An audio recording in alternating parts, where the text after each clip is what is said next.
Well, hello dear friends, and welcome to this very special edition of my incredible show. And I think you'll agree that this one is truly amazing. You are about to witness history in the making, a momentous event on a scale with the moon landing, although we all know that was faked by Stanley Kubrick. Am I right? This will be one of those videos that you'll remember where you were when you first saw it. You know, like the KFC assassination with Colonel Sanders on the grassy knoll with the sniper rifle. Ladies and gentlemen, strap yourselves in and prepare to be astonished. I'm very lucky indeed to have been granted an exclusive interview with an actual bona fide alien, all the way from outer space. May I present for your delight and delicatessen, Mr. Rozz Gray. Hello Dickie, and thank you for having me on your splendid show. I have decided to give this momentous interview so that I can finally, once and for all, publicly dispel the ridiculous myths, irrational misconceptions and absurd rumours that you humans harbour about us aliens. And, furthermore, I want very much to reassure your viewers that we intend your species no harm whatsoever, as we are a highly enlightened, peaceful and strictly non-violent race. I'm very glad to hear that, Rozz. I'm sure that with this truly hysterical interstellar chinwag, we're going to put a lot of people's minds at rest about extra-testicular life. I'm afraid that a lot of us Earth people are still very superstitious of anything that seems different. It's an attitude we work so hard on this show to dispel, to open up people's minds to other dimensions. Very commendable, Dickie. But I'm just going to ask you, what's with the tinfoil hat, dude? Oh, that? It's nothing really, Rozz. Just a little precaution I was advised it might be wise to take. You know, just in case. In case of what? Oh, you know, just in case. You do realise that you're wearing it inside out, don't you? So it's actually attracting telepathic attacks rather than repelling them. Anyway, without further ado, Mr. Rozz, here's my first question. Whereabouts in this vast cosmos is your home planet, and could you let us know what it's like to live there? Our homeworld lies about 50 light years from here, in the direction of the constellation you call Ophiuchus. That'll be roughly that way. Its actual name is unpronounceable for beings with only one tongue, and it's totally nothing at all remotely like this place. Our entire homeworld is invariably quiet, clean, hygienic, peaceful and safe. Everything works just fine and always runs impeccably on time, and the weather's fine-tuned to maximise optimal pleasure. Oh, Mr. Rozz, your home planet sounds perfectly delightful. It's mind-numbingly boring, actually. Nothing much of any consequence ever happens there. That's why we keep coming to unstable, noisy and insanely violent places like this. There's just so much more fun to be had here among the rampant chaos you creatures seem to revel in. Thank you, I think. And the next question was suggested by my better half, the gorgeous Gloria, and she asked, how do your people travel through the chilly radioactive void of outer space? That's a very good question, Dickie. We use a double FIDD, don't we? A fractal field inertial displacement drive. We project a force field around the vessel which bounds the finite volume of space within a nearly infinite surface area.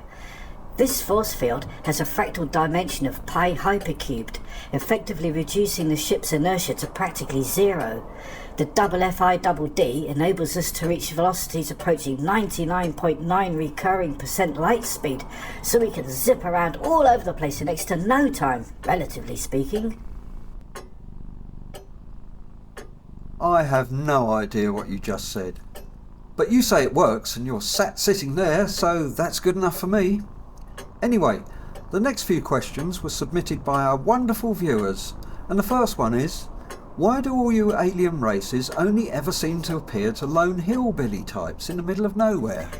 Look, Dickie, see, this is exactly the kind of silly myth I've come on your show tonight to finally dispel. I can assure your viewers that we do not always appear to lone hillbillies in the middle of nowhere. What would be the point?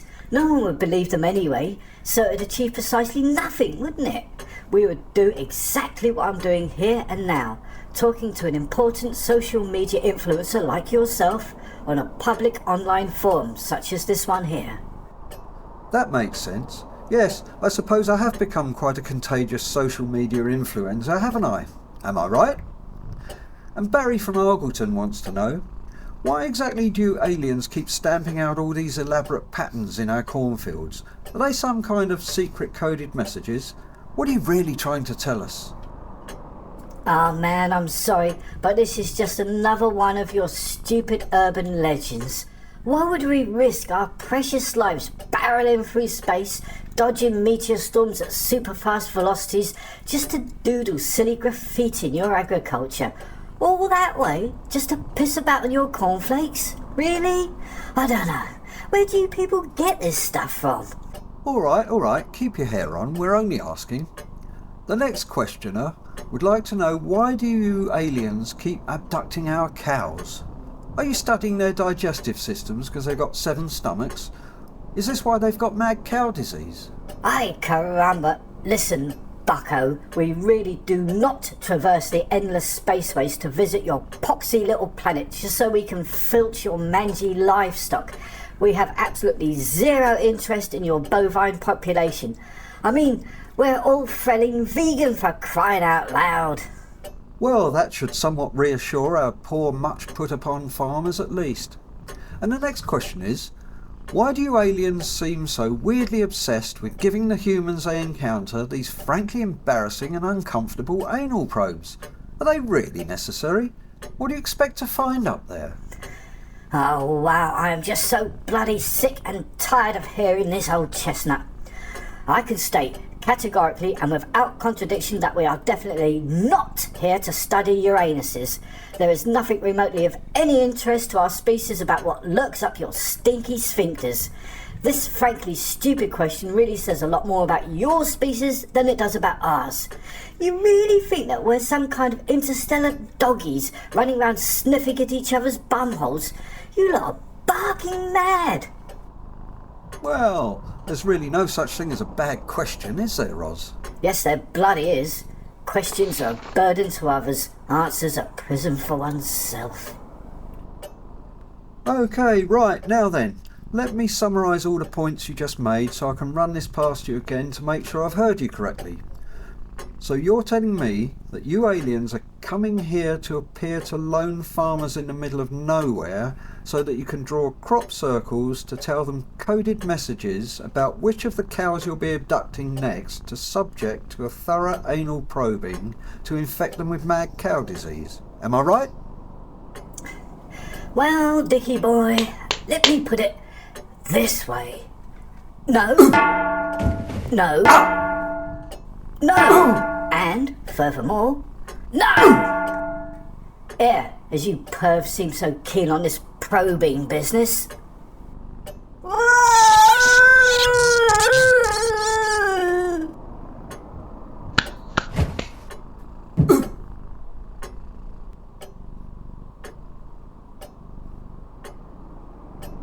Gloria! Piss Poor Productions. I'm terribly sorry.